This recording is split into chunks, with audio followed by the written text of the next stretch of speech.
যা বলতেন উনি যা বুঝতেন তা বলতেন, আর যা বলতেন তার উপর অটল থাকতেন। এই বিষয়টি আজকে হুজুর শেরে মিল্লাত রহমতুল্লাহ আলাইহিকে পুরা সুন্নি দুনিয়ার এক বিশাল অবস্থানে নিয়ে গেছে। আলামিন বারিয়া মাদ্রাসার উপাধ্যক্ষ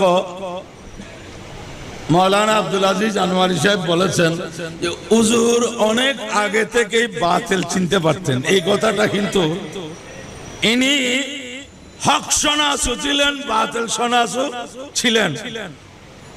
এটার কারণ আমরা দেখতে পাই, আমরা জানি এই দেশে এক সময় রবিউল আউয়াল মাস ছাড়া অন্য মাসে সুন্নিরাও এক সময়